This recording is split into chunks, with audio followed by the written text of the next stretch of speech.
Hello, well, thank you very much for joining us here. My name, again, is Ian Hefele, and I'm here with Tayler Ulmer, who is a alumna from our SIT Study Abroad South Africa program. Tayler, if you'd like to take a moment to introduce yourself. Hi, everyone. I had the opportunity to study multiculturalism and human rights in the fall of 2013 with SIT's program. An amazing experience. And I am currently a senior at Spelman College studying anthropology, sociology, and international studies. Excellent. Thank you very much, Tayler. Now, let's just jump into the questions right away. So, my first question for you is, what is the main reason you chose your SIT Study Abroad South Africa program? Well, first I'll say the main reason why I drifted towards SIT. I was really intrigued by the opportunity to conduct independent research, which is the Independent Study Project, or as we like to refer to it as ISP. And so, as someone who's interested, I'm wanting to get my PhD actually, so I'm very interested in research. And so I found that as a way, or it was a great opportunity to kind of do some foundational research to kind of get my feet wet, if you will, to understand the research process and actually conduct research with an IRB approved project. And so that was a really great experience. Definitely what it did was that the project I was able to come out with wasn't, this most magnificent project. However, it was great in the sense that it taught me a lot of steps that through trial and error about the research process and how do you, correctly and, most efficiently go about that process. And so that was really great. But I was really interested in the Multiculturalism and Human Rights program, and I've always said that I wanted to go to South Africa. And I'm also very much so interested in race relations, and so given South Africa's kind of racial apartheid breakdown, it just seemed like the perfect place for me to go. That sounds absolutely amazing there. I was in Cape Town myself earlier this year, and I couldn't think of a more beautiful city. It is beautiful. It has everything. It does. Now, my next question for you is, what would a key skill or two be that you feel you learned while studying abroad with SIT? Well, as I kind of mentioned before, definitely research, getting that kind of foundation, the research process, but also cross-cultural communication and really being taken out of my comfort zone, but having to engage with communities, individuals that may not necessarily come from the same background or come from the same racial group. Oh, this is my roommate coming out. But those groups that may look different than you, and so how do you engage with them? And that was something that I was able to learn and practice on an everyday basis. So. Understand, yeah, and definitely in Cape Town where everyone comes together. Yeah. Now, what is one skill that you think you've learned that at SIT Study Abroad that you don't think you could have learned anywhere else? That's a really great question. I think honestly, well, I can say that also, so learning the language would be one. Because definitely the clique, and Xhosa is a racial group, but it's also a language, isiXhosa. And so being immersed in the language in the class, my homestay families, two homestay families spoke Xhosa. So definitely that was a skill that I'm pretty sure I will never get the opportunity to learn anywhere else. And it's such a, caring and supportive environment. But also, I guess going back into the cross-cultural kind of understanding, definitely being immersed into different groups and kind of having to understand not only the historical, the kind of written and kind of the discourse about that community, but also on a real life engaging with that community. And so what was unique about my program was that we had 4 different homestay families. And so, and that was in efforts to show a diverse South Africa, which South Africa has coined the Rainbow Nation. And so it was to show the Black racial group. And so we got the urban and a rural Black kind of view into that community. We also got a view into the colored family, or the colored community rather. And in my home state family, I stayed with a Muslim Cape Malay, which is a very unique, I guess, group within the colored group. And then also we got a white family, and so staying with an Afrikaner family. So definitely I was able to get a diverse understanding of what it means to be South Africa, and that really helped to bridge those efforts in being a little bit more kind of culturally, astute, I guess you could say, but yeah. Totally understand. And if I remember correctly, your Afrikaner family is out in Stellenbosch, and that is a beautiful area. Yes, it's very beautiful. It's interesting. It's a very interesting area, especially given kind of the history of the Stellenbosch environment. And me, as you know, I don't know if you all mentioned, I'm Black, and so definitely that experience of being an African American woman in that space was definitely eye-opening. It was a great learning experience, even though I experienced highs and lows. So. That's something you get in many aspects as well, and there are wonderful highs and lows throughout the program. Now, I was wondering if you could go a little further and talk to us about your favorite aspect of your time in South Africa. My favorite aspect would definitely be learning about, oh, that's a nice cup. Learning about the education and the perspectives of the South Africans. And so learning about visionaries such as Steve Biko. And one of my favorite quotes that he says that I'm probably going to mess this up, but the greatest weapon of the oppressor is the mind of the oppressed. And just learning, the theories, the philosophies, the thinkings of South Africans, that was just an amazing eye-opening experience. And just to gain that perspective on oppressed peoples and how they overcame was very much so, I was able to parallel that to the experience of the Black American and the Civil Rights Movement, which was something that I hadn't been able to do before, or rather I wasn't exposed to before. So that was really great. But then also to making connections. I was able to gain so many South African friends that I actually keep in contact with even today. Like I was just actually on Skype yesterday with one of my friends. I talk to them almost at least once a week, at least 2 different friends, So I keep in contact with everybody. And it's just great to know that when I go back, I have somewhere that I can stay and, friends to hang out with. So. Yeah, Africa definitely welcomes you back with open arms, usually. Yeah. Now, as you know, as someone who's been through SIT study abroad programs, we tend to be smaller than most study abroad programs. And that is beneficial for those who are in the programs because it leads to a more intimate academic experience. But at the same time, a lot of people haven't heard of us because we're based up here in Vermont and we're small. So if you ran into someone who has no idea what SIT is, how would you explain it?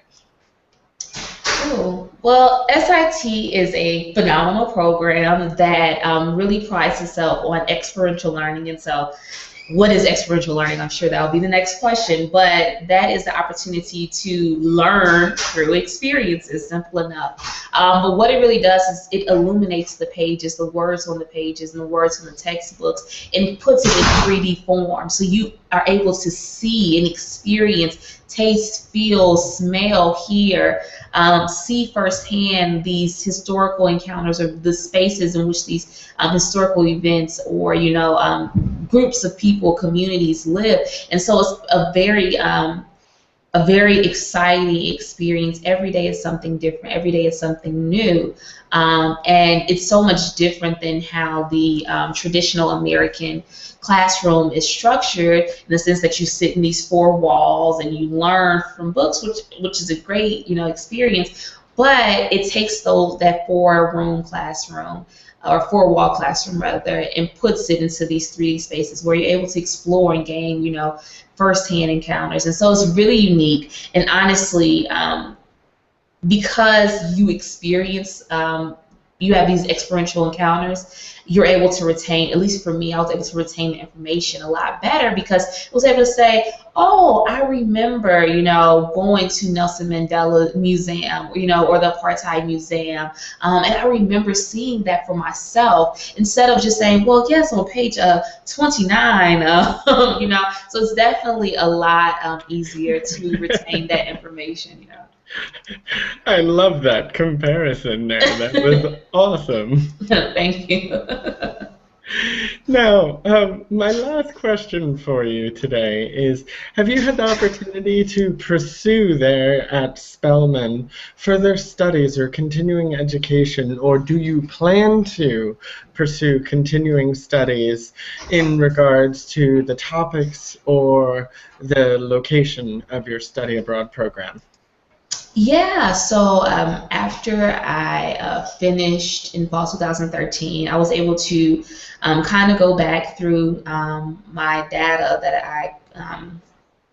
I collected during the ISP process, the Independent Study Project, and do some further research, and it actually came out to a project that explores Black American identity in Cape Town.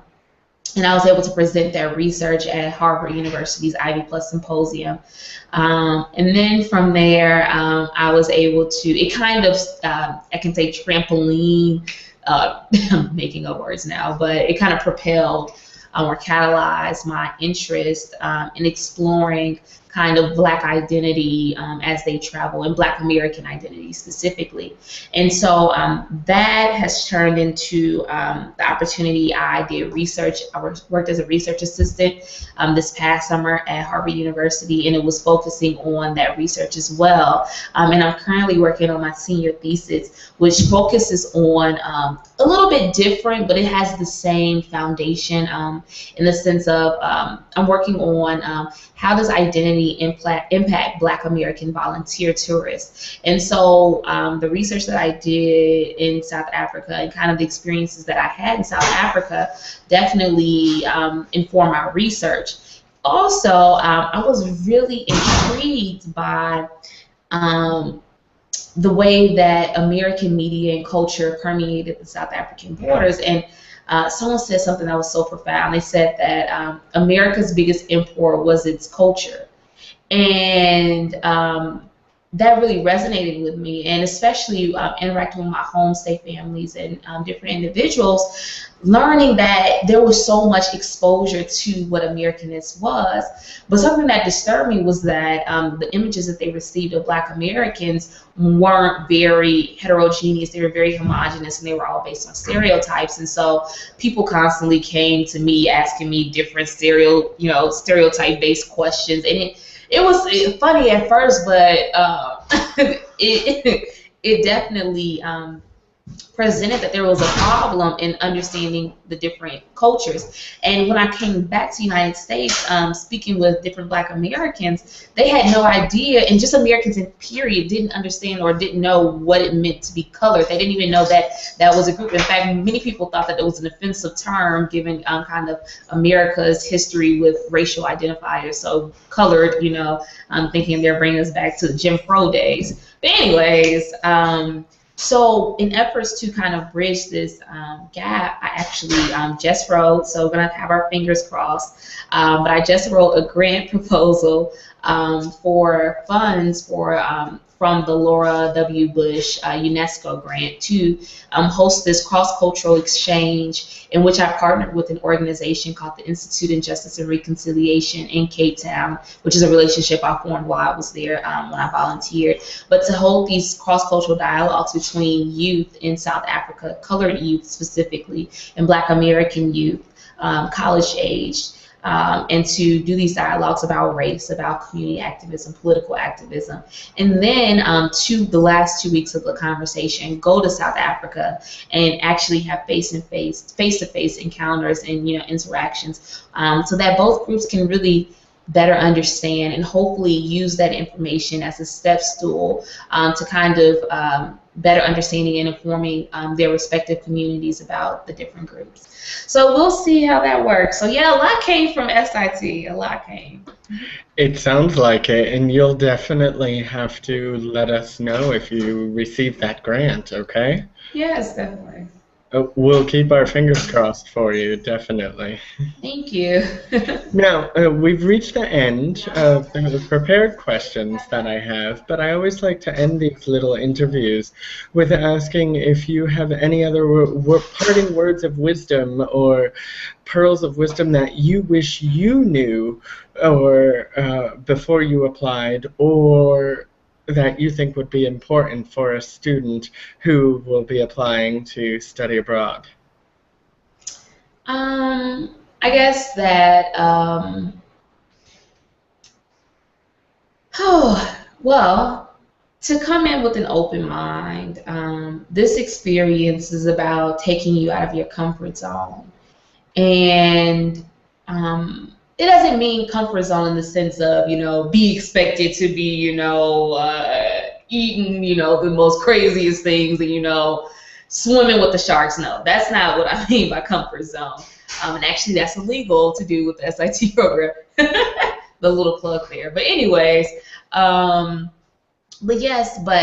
you're going to be placed in experiences that test your understanding and your knowledge about what it means to exist and what it means to exist in the sense of how do you perceive your surroundings. And so take this opportunity as a way to test those and to gain other knowledge and to really build your perspective and make a holistic perspective of life. And it's something so unique that not a lot of people actually get the opportunity to live in a foreign country for 3 or 4 months. And so you are at a very special place, and you really use that wisely. Also, too, this is something that I found to be interesting, but nevertheless, take this as you will. But no one knows you in South Africa, Uganda, Morocco, whatever, wherever you may travel to. So take this opportunity to, if you want to try something new, not saying that you need to, go and recreate yourself, not Mr. Jekyll and Dr. Hyde or anything in that sense, but take the opportunity to test out to see, what does it mean to explore this side of my identity and kind of engaging with communities or people in that sense. So this is a time to discover you, to learn about you, because at the end of the day, I think that while I learned a lot about South Africa, I learned more about myself and about what it means to actually be an American. So yeah, and also, if you want to check out more information, I have a blog called blackgirlwithoutborders.tumblr.com. That is definitely something I'll have to check out as well. Now, thank you very much for taking some time to speak with me this afternoon, and I'm so glad to hear you've transitioned so well from South Africa back into Spelman, and I look forward to hearing whether or not you got that grant. Thank you. I'll definitely keep you all posted. Excellent. You have a good day now. You too. Happy travels.